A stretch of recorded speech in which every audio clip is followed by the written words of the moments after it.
مورخ ابن سعد نے لکھا ہے کہ ثابت رضی اللہ عنہ اپنے آپ کو سپہ سالاری کے قابل نہیں سمجھتے تھے اور وہ مجاہدین کے رائے کے بغیر سپہ سالار بننا بھی نہیں چاہتے تھے، کیونکہ نبی کریم صلی اللہ علیہ وسلم کا حکم تھا کہ 3 سالار اگر شہید ہو جائیں تو چوتھے سپہ سالار کا انتخاب مجاہدین خود کریں۔ ثابت رضی اللہ عنہ کی نظر خالد رضی اللہ عنہ بن ولید پر پڑی جو قریب ہی تھے، مگر خالد رضی اللہ عنہ بن ولید کو مسلمان ہوئے ابھی 3 ہی مہینے ہوئے تھے، اس لیے انہیں اسلامی معاشرت میں ابھی کوئی حیثیت حاصل نہیں ہوئی تھی۔ ثابت رضی اللہ عنہ بن ارقم خالد رضی اللہ عنہ کے عسکری جوہر اور جذبے سے واقف تھے۔ انہوں نے علم خالد رضی اللہ عنہ کی طرف بڑھایا، بے شک اس رتبے کے قابل تم ہو خالد، خالد، خالد، ہر طرف سے آوازیں بلند ہونے لگی، خالد ہمارا سپہ سالار ہے۔ خالد رضی اللہ عنہ نے لپک کر علم ثابت رضی اللہ عنہ سے لے لیا۔ غسانی لڑ تو رہے تھے لیکن ذرا پیچھے ہٹ گئے تھے۔ خالد رضی اللہ عنہ کو پہلی بار آزادی سے قیادت کے جوہر دکھانے کا موقع ملا۔ انہوں نے چند ایک مجاہدین کو اپنے ساتھ رکھ لیا اور ان سے قاصدوں کا کام لینے لگے، خود بھی بھاگ دوڑ کرنے لگے اور لڑتے بھی رہے۔ اس طرح انہوں نے مجاہدین کو جو لڑنے کے قابل رہ گئے تھے یکجا کر کے منظم کر لیا اور انہیں پیچھے ہٹا لیا۔ غسانی بھی پیچھے ہٹ گئے اور دونوں طرف سے تیروں کی بوچھاڑیں برسنے لگی۔ خالد رضی اللہ عنہ نے صورتحال کا جائزہ لیا، اپنی نفری اور اس کی کیفیت دیکھی تو ان کے سامنے یہی ایک صورت رہ گئی تھی کہ معرکہ ختم کر دے۔ دشمن کو کمک بھی مل رہی تھی لیکن خالد رضی اللہ عنہ پسپا نہیں ہونا چاہتے تھے۔ پسپائی بجا تھی لیکن خطرہ یہ تھا کہ دشمن تعاقب میں آئے گا، جس کا نتیجہ مجاہدین کی تباہی کے سوا کچھ نہ ہوگا۔ خالد رضی اللہ عنہ نے سوچ سوچ کر ایک دلیرانہ فیصلہ کیا۔ وہ مجاہدین کے آگے ہو گئے اور غسانیوں پر حلہ بول دیا۔ مجاہدین نے جب اپنے سپہ سالار اور اپنے علم کو آگے دیکھا تو ان کے حوصلے تر و تازہ ہو گئے۔ یہ حلہ اتنا دلیرانہ اور اتنا تیز تھا کہ کثیر تعداد غسانی عیسائیوں کے قدم اکھڑ گئے۔ مجاہدین کے حلے اور ان کی ضربوں میں قہر تھا۔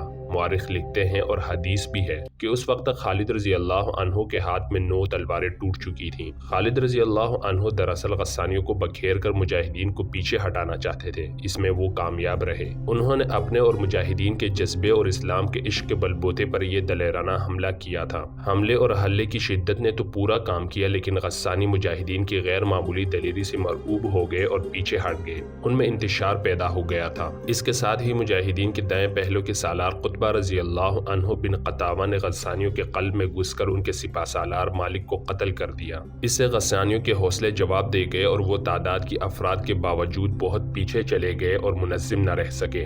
خالد رضی اللہ عنہ نے اسی لیے یہ دلیرانہ حملہ کرایا تھا کہ مجاہدین کو تباہی سے بچایا جا سکے۔ وہ انہوں نے کر لیا اور مجاہدین کو واپسی کا حکم دے دیا۔ اس طرح یہ جنگ ہار جیت کے بغیر ہی ختم ہو گئی۔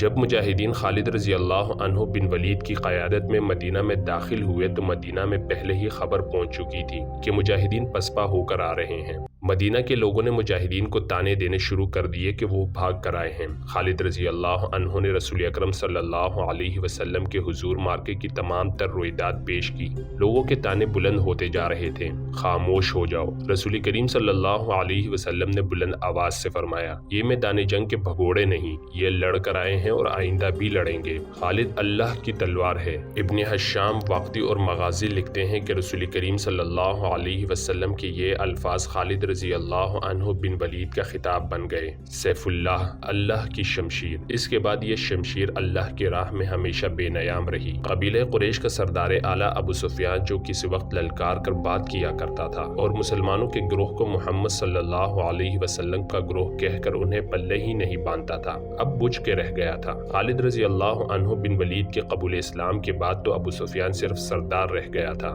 عثمان رضی اللہ عنہ بن طلحہ اور عمر رضی اللہ عنہ بن العاص جیسے ماہر جنگجو بھی اس کا ساتھ چھوڑ گئے تھے۔ اس کے پاس ابھی اکرمہ اور صفوان جیسے سالار موجود تھے، لیکن ابو سفیان صاف طور پر محسوس کرنے لگا تھا کہ اس کی یعنی قریش کی جنگی طاقت بہت کمزور ہو گئی ہے۔ تم بزدل ہو گئے ہو ابو سفیان، اس کی بیوی ہند نے ایک روز اسے کہا، تم مدینہ والوں کو مہلت اور موقع دے رہے ہو کہ وہ لشکر اکٹھا کرتے چلے جائیں اور ایک روز آ کر مدینہ کی اینٹ سے اینٹ بجا دیں، میرے ساتھ رہ ہی کون گیا ہے ہند؟ ابو سفیان نے مایوسی کے عالم میں کہا، مجھے اس اس شخص کی بیوی کہلاتے شرم آتی ہے جو اپنے خاندان اور اپنے قبیلے کے مقتولین کے خون کا انتقام لینے سے ڈرتا ہے۔ ہند نے کہا، میں قتل ہو سکتا ہوں، میں بزدل نہیں، ڈرپوک بھی نہیں، لیکن میں اپنے وعدے سے نہیں پھر سکتا۔ کیا تم بھول گئی ہو کہ حدیبیہ میں محمد صلی اللہ علیہ وسلم کے ساتھ میرا کیا معاہدہ ہوا تھا؟ اہل قریش اور مسلمان 10 سال تک آپس میں نہیں لڑیں گے۔ اگر میں معاہدہ توڑ دوں اور میدان جنگ میں مسلمان ہم پر غالب آ جائیں تو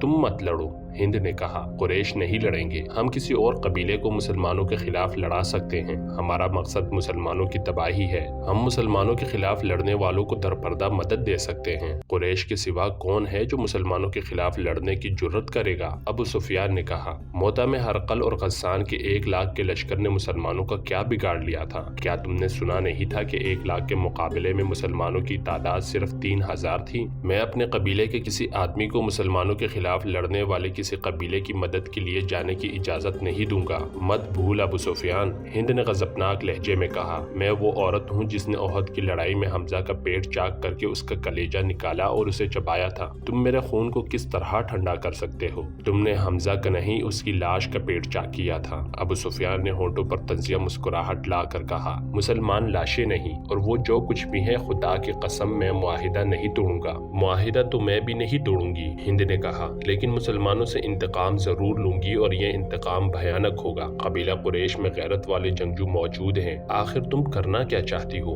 ابو سفیان نے پوچھا۔ تمہیں جلد پتہ چل جائے گا، ہند نے کہا۔ مکہ کے گرد و نواح میں غزاہ اور بنو بکر 2 قبیلے آباد تھے، ان کی آپس میں بڑی پرانی عداوت تھی۔ حدیبیہ میں جب مسلمانوں اور قریش میں صلح ہو گئی اور 10 سال تک عدم جارحیت کا معاہدہ ہو گیا، تو یہ دونوں قبیلے اس طرح اس معاہدے کے فریق بن گئے کہ قبیلہ غزاہ نے مسلمانوں کا اور قبیلہ بنو بکر نے قریش کا اتحادی بننے کا اعلان کر دیا تھا۔ معاہدہ جو تاریخ میں صلح حدیبیہ کے نام سے مشہور ہوا، غزاہ اور بنو بکر کے لیے یوں فائدہ مند ثابت ہوا کہ دونوں قبیلوں کے آئے دن کی لڑائیاں بند ہو گئی۔ اچانک یوں ہوا کہ بنو بکر نے ایک رات غزاہ کی ایک بستی پر حملہ کر دیا۔ یہ کوئی بھی نہ جان سکا کہ بنو بکر نے معاہدہ کیوں توڑ دیا ہے۔ ایک روایت ہے کہ اس کے پیچھے ہند کا ہاتھ تھا۔ غزاہ چونکہ مسلمانوں کے اتحادی تھے، اس لیے ہند نے اس توقع پر غزاہ پر بنو بکر سے حملہ کرایا تھا کہ غزاہ مسلمانوں سے مدد مانگیں گے اور مسلمان ان کی مدد کو ضرور آئیں گے، اور وہ جب بنو بکر پر حملہ کریں گے تو قریش مسلمانوں پر حملہ کر دیں گے۔ ایک روایت یہ بھی ہے کہ یہ غسانی عیسائیوں اور یہودیوں کی سازش تھی۔ انہوں نے سوچا تھا کہ قریش اور مسلمانوں کے اتحادیوں کو آپس میں لڑا دیا جائے تو قریش اور مسلمانوں کے درمیان لڑائی ہو جائے گی۔ بنو بکر غزاہ کے مقابلے میں طاقتور قبیلہ تھا۔ غسانیوں اور یہودیوں نے بنو بکر کی ایک لڑکی اغوا کر کے قبیلہ غزاہ کی ایک بستی میں پہنچا دی اور بنو بکر کے سرداروں سے کہا کہ غزاہ نے ان کی لڑکی کو اغوا کر لیا ہے۔ بنو بکر نے جاسوسی کی اور پتہ چلا کہ ان کی لڑکی واقعی غزاہ کی ایک بستی میں ہے۔ ہند نے اپنے خامند ابو سفیان کو بتائے بغیر قریش کے کچھ آدمی بنو بکر کو دے دیے۔ ان میں قریش کے مشہور سالار اکرمہ اور صفوان بھی تھے۔ چونکہ حملہ رات کو کیا گیا تھا، اس لیے غزاہ کے 20 آدمی مارے گئے۔ یہ راز ہر کسی کو معلوم ہو گیا کہ بنو بکر کے حملے میں قریش کے آدمی مدد کے لیے گئے تھے۔ غزاہ کا سردار اپنے ساتھ 2-3 آدمی لے کر مدینہ چلا گیا۔ غزاہ غیر مسلم قبیلہ تھا۔ غزاہ کے یہ آدمی حضور صلی اللہ علیہ وسلم کے پاس پہنچے اور آپ صلی اللہ علیہ وسلم کو بتایا کہ بنو بکر نے قریش کی پشت پناہی سے حملہ کیا اور قریش کے کچھ جنگجو بھی اس حملے میں شریک تھے۔ غزاہ کے ایلچی نے حضور صلی اللہ علیہ وسلم کو بتایا کہ اکرمہ اور صفوان بھی اس حملے میں شامل تھے۔ رسول اکرم صلی اللہ علیہ وسلم غصے میں آ گئے۔ یہ معاہدے کی خلاف ورزی تھی۔ آپ صلی اللہ علیہ وسلم نے مجاہدین کو تیاری کا حکم دے دیا۔ مورخ لکھتے ہیں کہ رسول اللہ صلی اللہ علیہ وسلم کا یہ رد عمل بڑا ہی شدید تھا۔ اگر معاملہ صرف بنو بکر اور غزاہ کی آپس میں لڑائی کا ہوتا تو حضور صلی اللہ علیہ وسلم شاید کچھ اور فیصلہ کرتے، لیکن بنو بکر کے حملے میں قریش کے نامی گرامی سالار اکرمہ اور صفوان بھی شامل تھے۔ اس لیے آپ صلی اللہ علیہ وسلم نے فرمایا کہ معاہدے کی خلاف ورزی کی ذمہ داری اہل قریش پر عائد ہوتی ہے۔ ابو سفیان نے صلح حدیبیہ کی خلاف ورزی کی ہے۔ مدینہ کی گلیوں اور گھروں میں آوازیں سنائی دینے لگی، رسول اللہ صلی اللہ علیہ وسلم کے حکم پر ہم مکہ کی اینٹ سے اینٹ بجا دیں گے، اب قریش کو ہم اپنے قدموں میں بٹھا کر دم لیں گے۔ رسول اللہ صلی اللہ علیہ وسلم نے مکہ پر حملے کی تیاری کا حکم دے دیا۔ ابو سفیان کو اتنا ہی پتا چلا تھا کہ بنو بکر نے غزاہ پر شب خون کے طرز کا حملہ کیا ہے اور غزاہ کے کچھ آدمی مارے گئے ہیں۔ اسے یاد آیا کہ اکرمہ اور صفوان صبح سویرے گھوڑوں پر سوار کہیں سے آ رہے تھے۔ اس نے ان سے پوچھا تھا کہ وہ کہاں سے آ رہے ہیں، تو انہوں نے جھوٹ بولا تھا کہ وہ گھوڑ دوڑ کے لیے گئے تھے۔ دوپہر کے وقت جب اسے پتہ چلا کہ بنو بکر نے غزہ پر حملہ کیا ہے تو اس نے اکرمہ اور صفوان کو بلایا۔ تم دونوں مجھے کس طرح یقین دلا سکتے ہو کہ غزہ کی بستی پر بنو بکر کے حملے میں تم شریک نہیں تھے؟ ابو سفیان نے ان سے پوچھا، کیا تم بھول گئے ہو کہ بنو بکر ہمارے دوست ہیں؟ صفوان نے کہا، اگر دوست مدد کے لیے پکارے تو کیا تم دوستوں کو پیٹھ دکھاؤ گے؟ میں کچھ بھی نہیں بھولا۔ ابو سفیان نے کہا، خدا کی قسم تم بھول گئے ہو کہ قبیلہ قریش کا سردار کون ہے؟ میں ہوں تمہارا سردار، میری اجازت کے بغیر تم کسی اور کا ساتھ نہیں دے سکتے۔ ابو سفیان، اکرمہ نے کہا، میں تمہیں اپنے قبیلے کا سردار مانتا ہوں، تمہاری کمان میں لڑائیاں لڑی ہیں، تمہارا ہر حکم مانا ہے، لیکن ہم دیکھ رہے ہیں کہ تم قبیلے کے وقار کو مجروح کرتے چلے جا رہے ہو۔ تم نے اپنے دل میں مدینہ والوں کا خوف طاری کر لیا ہے۔ اگر میں قبیلے کا سردار ہوں تو میں کسی کو ایسا جرم بخشوں گا نہیں جو تم نے کیا ہے۔ ابو سفیان نے کہا، ابو سفیان، اکرمہ نے کہا، وہ وقت تمہیں یاد ہوگا جب خالد مدینہ کو رخصت ہوا تھا، تم نے اسے بھی دھمکی دی تھی اور میں نے تمہیں کہا تھا کہ ہر کسی کو حق حاصل ہے کہ وہ اس عقیدے کا پیروکار ہو جائے جسے وہ اچھا سمجھتا ہے، اور میں نے تمہیں یہ بھی کہا تھا کہ تم نے اپنا رویہ نہ بدلا تو میں بھی تمہارا ساتھ چھوڑنے اور محمد صلی اللہ علیہ وسلم کی اطاعت قبول کرنے پہ مجبور ہو جاؤں گا۔ کیا تم نہیں سمجھتے کہ باوقار لوگ اپنے عہد کی خلاف ورزی نہیں کیا کرتے؟ ابو سفیان نے کہا، تم نے بنو بکر کا ساتھ دے کر اور مسلمانوں کے اتحادی قبیلے پر حملہ کر کے اپنے قبیلے کا وقار تباہ کر دیا ہے۔ اگر تم یہ سوچ رہے ہو کہ محمد صلی اللہ علیہ وسلم نے مکہ پر حملہ کر دیا تو تم حملہ پسپا کر دو گے تو تم خوش فہمی میں مبتلا ہو۔ کون سے میدان میں تم نے مسلمانوں کو شکست دی ہے؟ کتنا لشکر لے کر تم نے مدینہ کو محاصرے میں لیا تھا؟ وہاں سے پسپائی کا حکم تم نے دیا تھا۔ صفوان نے کہا، تم نے ہار مان لی تھی، میں تم جیسے ضدی اور کوتاہ بھی آدمیوں کے پیچھے پورے قبیلے کو ذلیل و خوار نہیں کراؤں گا۔ ابو سفیان نے کہا، میں مسلمانوں کے ساتھ ابھی چھیڑخانی نہیں کر سکتا، میں محمد صلی اللہ علیہ وسلم کو بتانا چاہتا ہوں کہ ہمارے ایک دوست قبیلے نے مسلمانوں کے ایک دوست قبیلے پر حملہ کیا اور اس میں قریش کے چند ایک آدمی شامل ہو گئے تھے، تو اس سے یہ مطلب نہ لیا جائے کہ میں نے معاہدے کی خلاف ورزی کی ہے۔ میں محمد صلی اللہ علیہ وسلم کو بتاؤں گا کہ قبیلہ قریش حدیبیہ کے معاہدے پر قائم ہے۔ وہ اکرمہ اور صفوان کو وہیں کھڑا چھوڑ کر وہاں سے چلا گیا۔ ابو سفیان اسی روز مدینہ کو روانہ ہو گیا۔ اہل مکہ حیران تھے کہ ابو سفیان اپنے دشمن کے پاس چلا گیا ہے، اس کے خلاف آوازیں اٹھنے لگیں۔ اس کی بیوی ہند پھنکارتی پھر رہی تھی۔ مدینہ پہنچ کر ابو سفیان نے جس دروازے پر دستک دی وہ اس کی اپنی بیٹی ام حبیبہ رضی اللہ عنہا کا گھر تھا۔ دروازہ کھلا، بیٹی نے اپنے باپ کو دیکھا تو بیٹی کے چہرے پر مسرت کی بجائے بے رخی کا تاثر آ گیا۔ بیٹی اسلام قبول کر چکی تھی اور باپ اسلام کا دشمن تھا، کیا باپ اپنی بیٹی کے گھر میں داخل نہیں ہو سکتا؟ ابو سفیان نے ام حبیبہ رضی اللہ عنہا سے پوچھا، اگر باپ وہ سچا مذہب قبول کر لے جو اس کی بیٹی نے قبول کیا ہے تو بیٹی باپ کے راہ میں آنکھیں بچھائے گی۔ ام حبیبہ رضی اللہ عنہا نے کہا، بیٹی، ابو سفیان نے کہا، میں پریشانی کے عالم میں آیا ہوں، میں دوستی کا پیغام لے کر آیا ہوں، بیٹی کیا کر سکتی ہے؟ ام حبیبہ رضی اللہ عنہا نے کہا، آپ رسول خدا صلی اللہ علیہ وسلم کے پاس جائیں۔ بیٹی کی اس بے رخی پر ابو سفیان سٹ پٹا اٹھا، وہ رسول کریم صلی اللہ علیہ وسلم کے گھر کی طرف چل پڑا۔ راستے میں اسے وہ شناسا چہرے دکھے جو کبھی اہل قریش کہلاتے اور اسے اپنا سردار مانتے تھے، اب اس سے بیگانے ہو گئے تھے۔ وہ اسے چپ چاپ دیکھ رہے تھے، وہ ان کا دشمن تھا، اس نے ان کے خلاف لڑائیاں لڑی تھیں۔ احد کی جنگ میں ابو سفیان کی بیوی ہند نے مسلمانوں کی لاشوں کے پیٹ چاک کیے اور ان کے کان اور ناکیں کاٹ کر ان کا ہار بنایا اور اپنے گلے میں ڈالا تھا۔